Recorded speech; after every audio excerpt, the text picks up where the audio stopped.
अमरयोजो ने सुसुकी होतारो को स्वीट बंस खरीदने के लिए कहा था। वो स्वीट बंस खरीद कर उन्हें देती है। तभी वहाँ टे नाम की लड़की आती है जो अगेमाकी के घर में काम करने वाली नौकरानी है। वो अगेमाकी को घर ले जाने के लिए आई है। वो चोरी छुपे उनकी बातों को सुनते हैं क्योंकि अगेमाकी को पहली बार उनके सामने किसी लड़की ने प्यार से गले लगाया है और उन्हें पूरा विश्वास है कि ज़ाकुरो को टे से जलन हो रही होगी। अगेमाकी जाने के लिए मान जाता है, लेकिन उसकी एक शर्त है कि ज़ाकुरो भी उसके साथ चलेगी और इसके लिए ज़ाकुरो को अपने कान छुपाने होंगे। बदले में अगेमाकी वादा करता है बाद में वो ज़ाकुरो को मिठाई दिलाएगा। घर पहुंचने पर ज़ाकुरो पूछती है कि क्या अगेमाकी उसे किसी आत्मा की जांच के लिए यहाँ लाया है।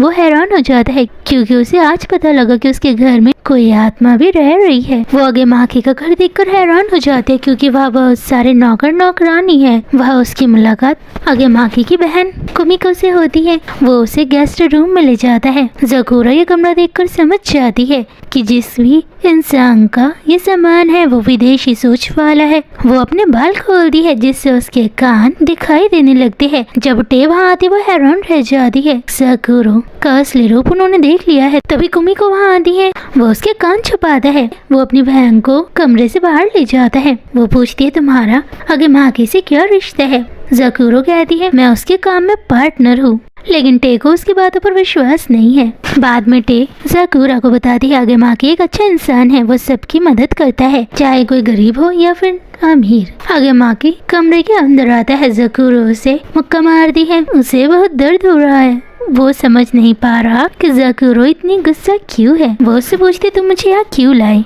क्या तुम्हारे घर में कोई आत्मा रहती है जो तुम्हारे परिवार को परेशान कर रही है। अगेमाकी खुद डर जाता है क्योंकि जिस घर में वो रहता है वहाँ आत्मा भी रहती है। उसे यकीन नहीं होता है। वो उसे बताता है उसके पास एक प्यारी बिल्ली इत्सुए थी जो अचानक गायब हो गई। तभी ज़ाकुरो को इत्सुए दिखाई देती है। तभी उन्हें डिनर के लिए बुलाया जाता है। वही जाकर ज़ाकुरो को पता चलता है अगेमाकी के पिता विदेशी सोच के समर्थक है और आत्माओं को राक्षस के रूप में देखते हैं और उनसे बहुत नफरत करते हैं। ज़ाकुरो देखती है कि अगेमाकी की बहन एक बिल्ली को खाना खिला रही है। अगेमाकी बताता है कि बचपन में उसे एक आत्मा ने डरा दिया था और जब उसने अपने पिता को ये बात बताई तो पिता ने उसे डरने के लिए डांट दिया। इसलिए वो अपने पिता को साबित करना चाहता है कि वो आत्माओं से नहीं डरता है। कुछ समय के बाद उसकी प्यारी बिल्ली इत्सुए गायब हो गई।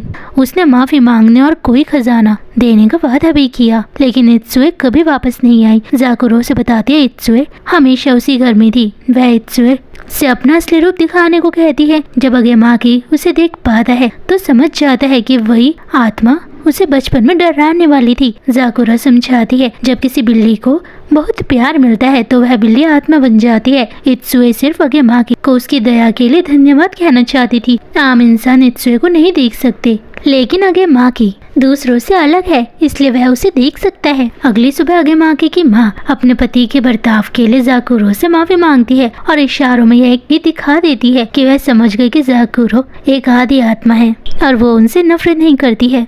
जाने से पहले टे अगेमाकी से मिलती है। वो यहाँ से जा रहे हैं। ज़ाकुरो कहते तुम्हारा परिवार बहुत अलग है। वो जानना चाहता है कि ज़ाकुरो ने ऐसे क्यों कहा, लेकिन ज़ाकुरो कुछ भी बताने से मना कर देती है। उसे खुशी है कि वो यहाँ आई। खिड़की से कुमिको और इत्सुए उन्हें जाता हुआ देखते हैं।